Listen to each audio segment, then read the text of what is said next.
Mobile ಅಲ್ಲೇ ಬಿಸಾಕ್ಬಿಟ್ಟು ಹೋಗ್ದ. ಇಲ್ಲ ಅಂದ್ರೆ ಮೂಟ ಹಾಕ್ಲಿ ಅಂದ್ರೆ ಅವನು ಅಂಪಾಡ್ಗೆ ಅವ್ನು ತಪ್ಪಿಸ್ಕೊಂಡೆ ಕೆತ್ಕೊಂಡು ಹೋಗೋ.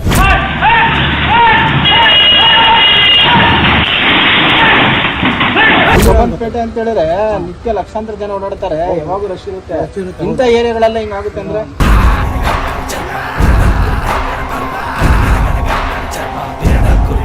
ಎಲ್ಲ ಕಡೆ ಕ್ಯಾಮ್ರಾಗಳಿದೆ, ಎಲ್ಲ ನೋಡ್ಕೊಂಡು ಅವರೆಲ್ಲ ಬಂದೋಬಸ್ತ್ ಮಾಡಬೇಕು.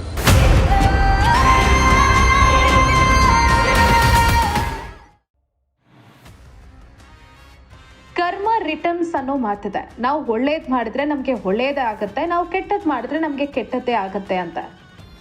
ಈ ಮಾತು ಈ ಘಟನೆಗೆ ಸರಿಯಾಗಿ ಸೂಟ್ ಆಗುತ್ತೆ.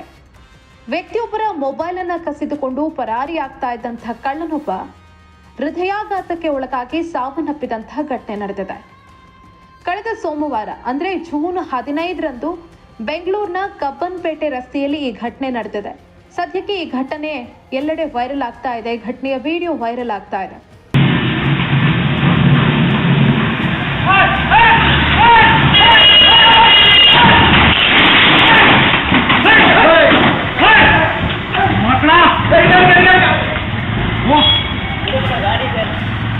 ಜೂನ್ 15 ಸೋಮವಾರ ಕಬ್ಬನ್ಪೇಟೆ ರಸ್ತೆಯಲ್ಲಿ ಸುಮಾರು 5:45 ಹೊತ್ತಿಗೆ ಸಂಜೆ ವ್ಯಕ್ತಿಯೊಬ್ಬರು ತಮ್ಮ ಪಾಡಿಗೆ ತಾವು ಮೊಬೈಲ್ನಲ್ಲಿ ಮಾತನಾಡ್ಕೊಂಡು ಹೋಗ್ತಾ ಇದ್ರು. ಇದನ್ನ ಮೊಬೈಲ್ ಕಳ್ಳರಾದ ಜುನೈದ್ ಹಾಗೂ ಅರ್ಬಾಜ್ ಗಮನಿಸಿದ್ದಾರೆ. ಸರಿಯಾದ ಸಮಯ ಅಂತ ಅಂದ್ಕೊಂಡ ಈ ಖತರ್ನಾಕ್ ಕಳ್ಳರು ಅವರನ್ನ ಹಿಂಬಾಲಿಸಿಕೊಂಡು ಬೈಕ್ನಲ್ಲಿ ಬಂದು ಅವರ ಮೊಬೈಲ್ ಅನ್ನ ಕಸಿದುಕೊಂಡು ಪರಾರಿಯಾಗಿದ್ದಾರೆ. ಮೊಬೈಲ್ ಕಸಿದುಕೊಂಡು ಕಳ್ಳರು ಪರಾರಿ ಆಗ್ತಾ ಇದ್ದಂತೆ ಆ ವ್ಯಕ್ತಿ ಜೋರಾಗಿ ಕೂಗಾಡಿದ್ದಾರೆ, ಮೊಬೈಲ್ ಕಳ್ಳರು ಅಂತ. ಇದು ಅಲ್ಲೇ ಭಾರವಾದ ಮೂಟೆಯನ್ನ ಹೊತ್ಕೊಂಡು ಸಾಗ್ತಾ ಇದ್ದಂಥ ಕಾರ್ಮಿಕನ ಕಿವಿಗೆ ಬಿದ್ದಿದೆ. ಕೂಡಲೇ ಆತ ಅಲರ್ಟ್ ಆಗಿದ್ದಾನೆ. ಆತನ ಮುಂಭಾಗದಲ್ಲಿ ಆ ಕಳ್ಳರ ಬೈಕ್ ಬರ್ತಾ ಇದ್ದಂತೆ ತಲೆಗೆ ಮೇಲಿದ್ದಂತಹ ಆ ದೊಡ್ಡ ಮೂಟೆಯನ್ನ ಅವರ ಸ್ಕೂಟರ್ ಮೇಲಕ್ಕೆ ಎಸ್ತಿದ್ದಾನೆ. ಸ್ಕೂಟರ್ ರಸ್ತೆಗೆ ಬೀಳ್ತಾ ಇದ್ದಂತೆ ಕಳ್ಳರು ಎದ್ನೋ ಬಿದ್ನೋ ಅಂತ ಅಲ್ಲಿಂದ ಗಾಬರಿಯಾಗಿ ಓಡಿ ಹೋಗಿದ್ದಾರೆ. ಆ ಕದ್ದಂಥ ಮೊಬೈಲನ್ನ ಅಲ್ಲೇ ಬಿಟ್ಟು ಸ್ಕೂಟರನ್ನ ಅಲ್ಲೇ ಬಿಟ್ಟು ಎಸ್ಕೇಪ್ ಆಗಿದ್ದಾರೆ.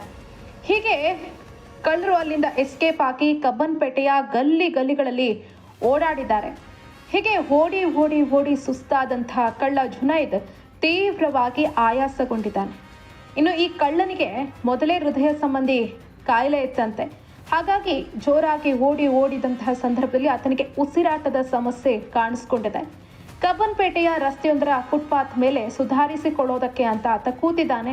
ಅಲ್ಲೇ ಆತ ರಸ್ತೆಯಲ್ಲಿ ಕುಸಿದು ಬಿದ್ದು ಹೃದಯಾಘಾತಕ್ಕೆ ಒಳಗಾಗಿ ಸಾವನ್ನಪ್ಪಿದ್ದಾನೆ. ಇನ್ನು ಕಾರ್ಮಿಕ ತನ್ನ ತಲೆಯ ಮೇಲಿದ್ದ ಮೂಟೆಯನ್ನ ಕಳ್ಳರ ಬೈಕ್ ಮೇಲೆ ಎಸೆಯುವ ದೃಶ್ಯ, ಹಾಗೇನೆ ಕಳ್ಳರು ಓಡಿ ಹೋಗುವಂತಹ ದೃಶ್ಯಗಳು ಅಲ್ಲಿದ್ದಂತಹ ಸ್ಥಳೀಯ CCTV ಕ್ಯಾಮೆರಾದಲ್ಲಿ ಸೆರೆಯಾಗಿದೆ. ಸದ್ಯಕ್ಕೆ ಇದು ಎಲ್ಲೆಡೆ ವೈರಲ್ ಆಗಿದೆ. ಹಾಗೇನೆ ಕಾರ್ಮಿಕನ ಧೈರ್ಯಕ್ಕೆ ಎಲ್ಲರಿಂದ ಮೆಚ್ಚುಗೆ ವ್ಯಕ್ತವಾಗ್ತಾ ಇದೆ. ಘಟನೆಯ ಕುರಿತು ಮಾಹಿತಿ ತಿಳಿತಾ ಇದ್ದಂತೆ ಸ್ಥಳಕ್ಕೆ ಹಲಸೂರು ಗೇಟ್ ಠಾಣೆಯ ಪೊಲೀಸರು ಭೇಟಿ ಕೊಟ್ಟು ಪರಿಶೀಲಿಸಿದ್ದಾರೆ. ಮೃತ ಜುನೈದ್ನ ಶವವನ್ನ ಮರಣೋತ್ತರ ಪರೀಕ್ಷೆಗೆ ಒಳಪಡಿಸಿ ಕುಟುಂಬಕ್ಕೆ ಹಸ್ತಾಂತರಿಸಿದ್ದಾರೆ. ಇನ್ನು ತಲೆಮರೆಸಿಕೊಳ್ಳೋದಕ್ಕೆ ಯತ್ನಿಸ್ತಾ ಇದ್ದಂತಹ ಮತ್ತೊಬ್ಬ ಆರೋಪಿ ಅರ್ಬಾಜ್ನನ್ನ ಪೊಲೀಸರು ವಶಕ್ಕೆ ಪಡೆದು ವಿಚಾರಣೆ ನಡೆಸಿದ್ದಾರೆ. ಗಾಡಿ ಮೊಬೈಲ್ ಅಲ್ಲೇ ಬಿಸಾಕ್ಬಿಟ್ಟು ಹೋಗ್ದ. ಇಲ್ಲ ಅಂದ್ರೆ ಮೂಟ ಹಾಕ್ಲಿ ಅಂದ್ರೆ ಅವನು ಅಂಪಾಡ್ಗೆ ಅವ್ನು ತಪ್ಪಿಸ್ಕೊಂಡೆ ಕೆತ್ಕೊಂಡು ಹೋಗೋ. ಅವ್ರಿಗೆ ಕ್ಯಾಮ್ರಾಗೆ ಇದೆ, ಅವ್ನು ಇಲ್ಲಿಂದ ಪಾಪ ಮೂಟೆ ಎತ್ಕೊಂಡು ಬರ್ತಾ ಇದ್ದ. ಅದೇನೋ ವ್ಯಾನ್ಗೆ ಹಾಕಕ್ಕೆ ಲಗೇಜ್ ವ್ಯಾನ್ಗೆ, ಅದಕ್ಕೆ ಅವನು ಇದು ಮಾಡ್ಕೊಂಡ್ರು. ಸರ್, ಇದು ಕಬ್ಬನ್ಪೇಟೆ ಅಂತ ಹೇಳಿದ್ರೆ ನಿತ್ಯ ಲಕ್ಷಾಂತರ ಜನ ಓಡಾಡ್ತಾರೆ, ಯಾವಾಗೂ ರಶ್ ಇರುತ್ತೆ. ಇಂಥ ಏರಿಯಾಗಳೆಲ್ಲ ಹಿಂಗಾಗುತ್ತೆ ಅಂದ್ರೆ ನೋಡಿ ಸರ್, ಅವ್ರು ತಿಳ್ಕೊಬೇಕು. ಅವರೇ ಕೆಲವು ಪೊಲೀಸರು ಕೆಲವು ಎಲ್ಲೆಲ್ಲಿ ವಾರ್ಡ್ ಇದೆ ಅಲ್ಲೇ ನೋಡ್ಕೊಂಡೆ ಅವರೇ ತಿಳ್ಕೊಂಡೆ ಇದಕ್ಕೇನು ಬೇಕಾ ಕ್ರಮ ಕೈ ತೊಗೊಂಡು ಒಂದು ಒಳ್ಳೆ ರೀತಿಯಾಗಿ ಹೋಗ್ಬೇಕು. ಎಲ್ಲ ಕಡೆ ಕ್ಯಾಮ್ರಾಗಳಿದೆ, ಎಲ್ಲ ನೋಡ್ಕೊಂಡು ಅವರೆಲ್ಲ ಬಂದೋಬಸ್ತ್ ಮಾಡಬೇಕು. ಯಾರಿದ್ದಾರೆ ನಿಗಾ ಮಾಡ್ಕೊಬೇಕು. ಒಳ್ಳೇದು. ಒಟ್ನಲ್ಲಿ ಕರ್ಮ ರಿಟರ್ನ್ಸ್ ಅನ್ನೋ ಮಾತು ಈ ಘಟನೆಗೆ ಸರಿಯಾಗಿ ಮ್ಯಾಚ್ ಆಗುತ್ತೆ.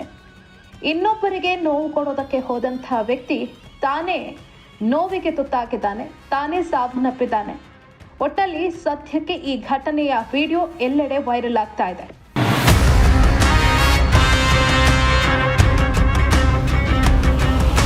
ಗಾಡಿ ಮೊಬೈಲ್ ಅಲ್ಲೇ ಬಿಸಾಕ್ಬಿಟ್ಟು ಹೋಗ್ದ.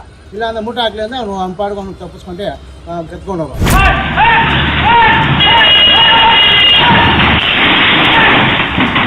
ಕಬ್ಬನ್ಪೇಟೆ ಅಂತ ಹೇಳಿದ್ರೆ ನಿತ್ಯ ಲಕ್ಷಾಂತರ ಜನ ಓಡಾಡ್ತಾರೆ, ಯಾವಾಗೂ ರಶ್ ಇರುತ್ತೆ.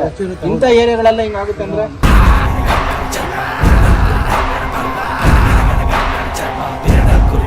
ಎಲ್ಲ ಕಡೆ ಕ್ಯಾಮ್ರಾಗಳಿದೆ, ಎಲ್ಲ ನೋಡ್ಕೊಂಡು ಅವರೆಲ್ಲ ಬಂದೋಬಸ್ತ್ ಮಾಡಬೇಕು.